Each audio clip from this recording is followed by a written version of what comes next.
Foi uma vitória, eu diria, tão maiúscula, que ele ficou nocauteado, ele ficou dentro de casa um mês, porque não sabia o que fazer, porque a quantidade de dinheiro que eles jogaram durante o processo eleitoral, a quantidade de utilização da máquina pública para tentar evitar de perder as eleições, foi de tamanha magnitude que quando ele perdeu, ele entrou em parafuso.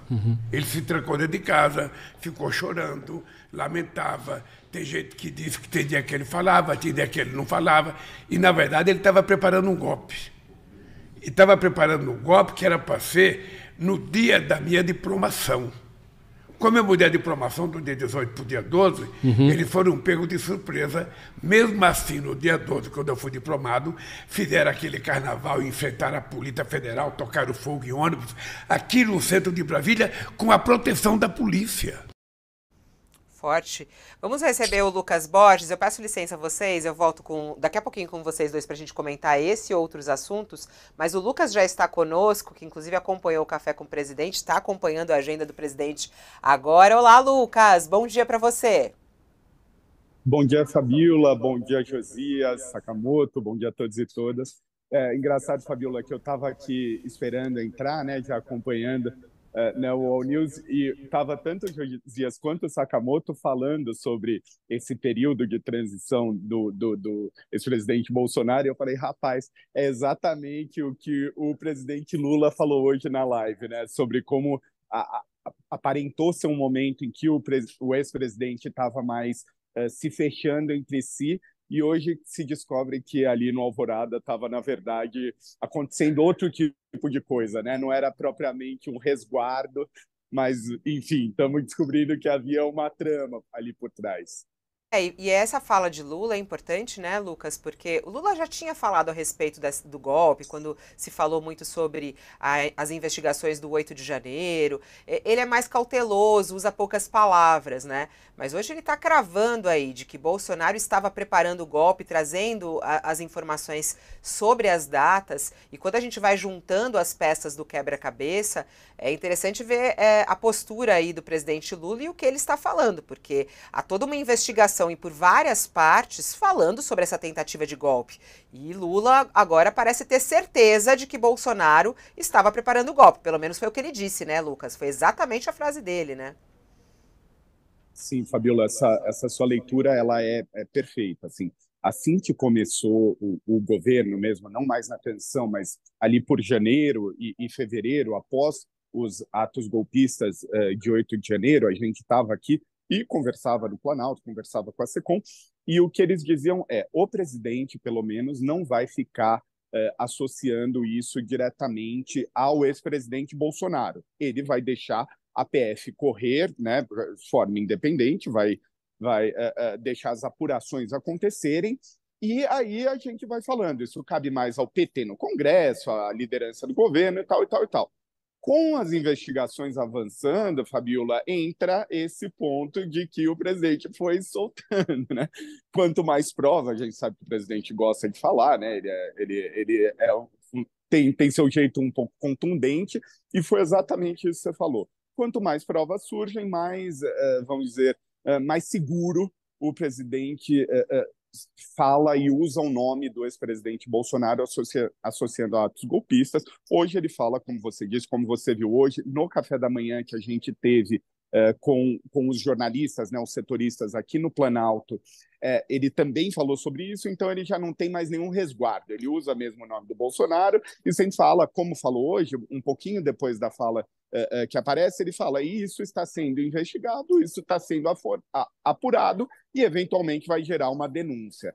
O Planalto não admite, mas estão aqui, ali em cima, estão todos muito ansiosos para saber como vai ser essa denúncia e quando ocorrerá. Lucas, mas Lula tem pela frente muitos assuntos a resolver, entre eles a economia, né? Esse é o foco hoje de uma reunião, é o primeiro encontro de Lula com os líderes da Câmara, desde a reforma ministerial e a troca no comando da Caixa Econômica Federal. E essa reunião vem depois da fala de Lula a respeito do déficit fiscal zero e também a fala de Haddad ontem sobre isso. O ministro Haddad vai participar dessa reunião. Queria que você trouxesse para a gente quais são os temas na pauta dessa reunião, a importância dessa reunião, que não sei se já começou ou vai começar. Tá para começar, Fabiola. A gente estava aqui a gente chama de portaria, né? Quando a gente fica ali esperando realmente numa portaria na entrada de trás aqui do Palácio do Planalto, que é por onde chegam as lideranças, que não chegam pela garagem. Então, deve estar começando. Eles acabaram de chamar os cinegrafistas, eu fico apontando porque ali fica a ilhazinha. Eles acabaram de chamar os cinegrafistas, então, se não começou nesse momento, deve estar começando. Exatamente isso, Fabiola. O assunto hoje, o principal assunto é a pauta econômica, segundo o governo ali, o governo não oficialmente, né, eles ainda não falaram oficialmente, mas segundo interlocutores, é para ouvir as lideranças da Câmara. Vai estar o ministro Fernando Haddad, o ministro Alexandre Padilha, que é o ministro de Relações Institucionais, né, ele que cuida na relação do Planalto com o Congresso, e a ministra Simone Tebet, que é a ministra do Planejamento, e o ministro Rui Costa também. Talvez outros ministros, mas, enfim, os principais são esses. A pauta basicamente, assim, oficialmente, ouvir o que as lideranças de todos os partidos chegaram aí, PP, Republicanos, União Brasil, PT, PSOL, enfim, tanto situação quanto centrão, não vi oposição mais propriamente dito, mas são essas. Eles querem ouvir, vão ouvir, a gente sabe que ontem eu estava no Ministério da Fazenda durante a coletiva do ministro Fernando Haddad, não foi, como publicamos no UOL, uma coletiva tranquila, o ministro estava um pouco exaltado, ele já chegou com uma feição, um aspecto um pouquinho tenso, o que nos indica que não foi uma reunião fácil. As falas do presidente na sexta-feira pegaram um pouquinho de sobressalto, todo mundo ali, embora a grande parte da cúpula do governo concorde com o presidente. Eles falam que a história da meta fiscal de déficit zero era muito ousada e que, embora o ministro Fernando Haddad trabalhe para isso, ela é irreal. Então, como a própria Gleisi Hoffmann, presidente do PT, acabou soltando publicamente, o entendimento aqui no Planalto é meio esse. O Lula adiantou uma dor de cabeça que o governo ia ter ali para frente, quando não o atingisse, iam falar, olha, então é incompetência, então o que aconteceu? Então o Lula meio que falou, gente, vamos falar a verdade, isso é real.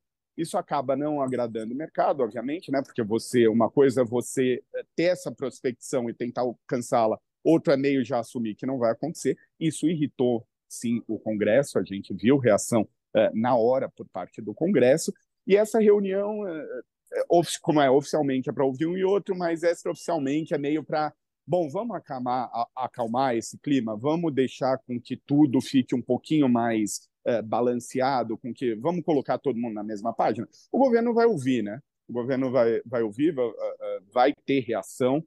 Reação já houve, né? Mas vai ter uma reação ali presencialmente. O presidente Lula vai tentar dar uma acalmada ali em todo mundo, ouvir as demandas e as reclamações. É basicamente isso.